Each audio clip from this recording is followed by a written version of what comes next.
In this video we have another trigonometric interval. We're going to give this a try. Go ahead, pause the video.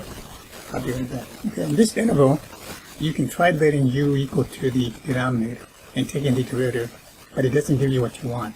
You have a cosine in the numerator. The derivative of the denominator is minus sine plus cosine of x. Sometimes it helps to add a 0 to the integrand, doesn't change it. Sometimes you can multiply by 1, doesn't change it. And you can proceed to find an easier way to evaluate it. It turns out that in this particular one, I actually did both of those. So looking ahead, I realized that I needed 2 cosines. So I'm going to take this integral and multiply by 1/2. And then I'm going to put a cosine here, and with the 2 here. So 1/2 times 2, or 2 over 2 is 1. So all I'm doing is multiplying this integral by 1.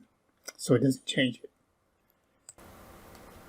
And the denominator, I still have the cosine of x. Sometimes you can get some help by multiplying the denominator and the numerator by the conjugate of the denominator. Done that in some integrals, some problems. Don't think it works on this one. Then I'm going to have minus sign here. I'm adding a minus sign, and that's legal as long as you add sign. So it doesn't change it. We still have the same integral, because minus sine of x plus sine of x is 0. 2 cosine x times 1/2 gives me the original integral.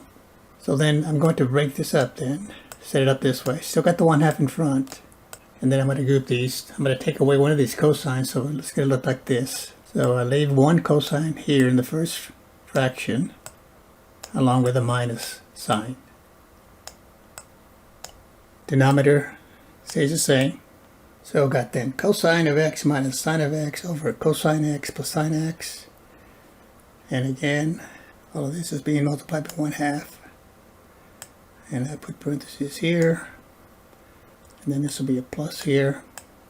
So I'm breaking this up into 2 fractions. With the second fraction, I'm taking the other cosine. There was 2, remember? So one with the first fraction, one with this one. So this will be cosine.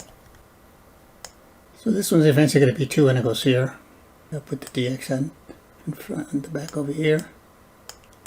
So this will be an integral, and everything's multiplied by 1/2 here. And then the next one will be an integral. But notice, the second one I have cosine of x plus sine of x over cosine of x plus sine of x. So that's going to give me 1. The integral of 1 with respect to x is just going to be x. That's going to be straightforward. Now on this one here, now you look at this. The derivative of the denominator is the numerator. Derivative of cosine is minus sine, there it is. Derivative of sine is cosine. So we're letting u equal to the denominator. So cosine of x, sine of x. So du equals to, derivative of cosine is minus sine of x. Derivative of sine is cosine of x. I put this in parentheses. This would be a dx here. So notice again, I'll have a dx here. Okay, I'm going to leave it out here, but just remember this is one integral. It's got the dx right here, and it's dx minus sine cosine. That's going to be replaced by du. So all I'm going to have here then is 1/2 the integral of du over u. And the next one over here, I'm not going to do this one, but this is cosine of x plus sine of x over cosine of x plus sine. That's just 1. So this gives me then plus the integral, breaking it down now, integral of 1 dx. So this then is going to equal to, and of course we got the 1/2 over here on this one also. Distribute the 1/2. So integrate now, this will be 1/2. Integral of du over u is natural log of absolute u plus the derivative of 1 with respect to x is x times the 1/2 is 1/2 x, and that's plus your constant of integration. And that's pretty much the answer, other than going back to the original variable. So the final answer then is going to be 1/2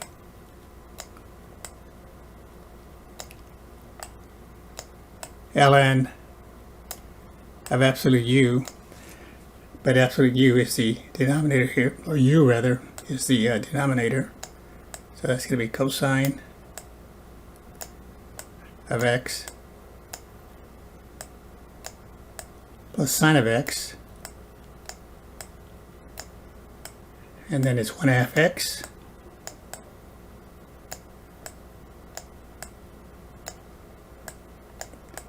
plus your constant of integration. So 1/2 ln of absolute cosine x plus sine x plus 1/2 x plus the constant of integration. Thanks for watching. We'll see you next time.